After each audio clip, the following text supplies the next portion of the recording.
World War II ended with Germany in ruins and millions dead. But even in defeat, one Nazi weapon fascinated American planners. The V-2 rocket had struck London without warning, supersonic and deadly. It was built using slave labor in underground tunnels at Middlework. Thousands of prisoners worked, and many died, building these rockets. When Allied troops captured these sites, they found more than debris. They found the scientists who had designed Hitler's rockets. Those same minds would soon help send America to the moon. After the war, a new race began, who could grab the brains. The Soviet Union rushed to seize factories, documents, and experts. The United States did the same, quietly, and more systematically. They created a program to bring key German scientists to America.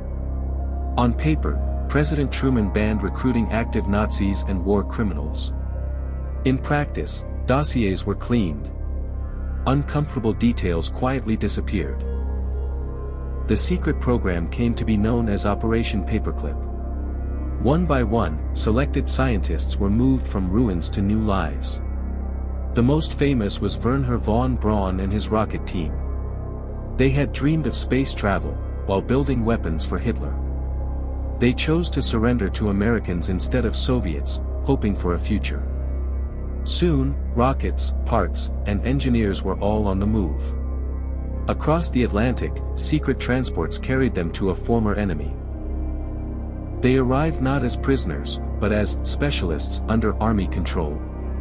They lived on bases, learned English, and started work again.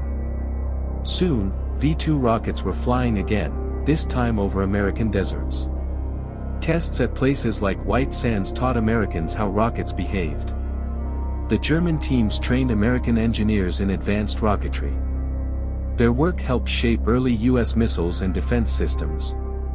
As the Cold War heated up, rockets meant power and survival. Von Braun became a public face of America's missile program. He even appeared in TV specials, selling the dream of space travel. Then, in 1957, the Soviet Union launched Sputnik first. Suddenly, America realized it was behind in the space race. In response, the US created NASA and poured money into space. Von Braun and his team moved into leading roles at NASA. They designed the Saturn V, far bigger than any rocket before.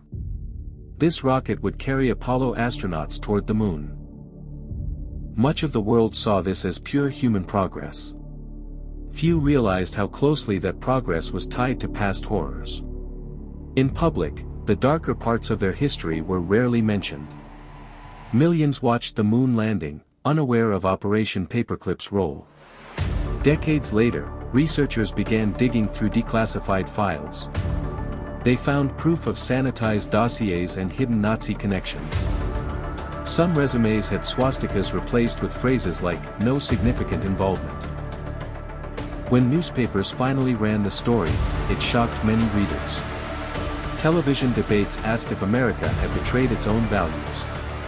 Families of Nazi victims saw former perpetrators living safely abroad. Some argued these scientists should have faced war crime trials instead. Others said the Cold War left no time for moral purity. The deal was simple: knowledge for protection and a new life. Progress for some was built on suffering that others never escaped. Operation Paperclip brought over not just one man, but hundreds. Some stayed mostly unknown, quietly designing missiles and test systems. Others became public heroes, appearing in magazines and documentaries. Their children grew up in quiet suburbs, far from wartime Europe. Meanwhile, memories of camps and forced labor never faded overseas. Historians later traced which projects used slave labor and who knew. Activists demanded full transparency about the past of these scientists. Occasional exposés reopened wounds and forced awkward public statements. In some cases, aging engineers quietly left the country under pressure. Careers ended abruptly, but the rockets they helped build remained.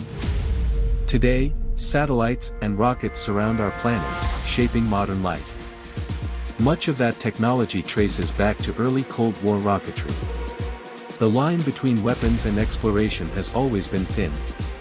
Visitors admire rockets in museums, often seeing only the engineering. Operation Paperclip forces a simple, disturbing question about compromise. How much justice can a nation trade for security and advantage? Some classes now teach this story as part of real history. Online, it's also fuel for wild conspiracies and half-truths. You stand between legends, lies, and uncomfortable documented facts. So when you look at the moon, remember, history up there is not as clean as it looks.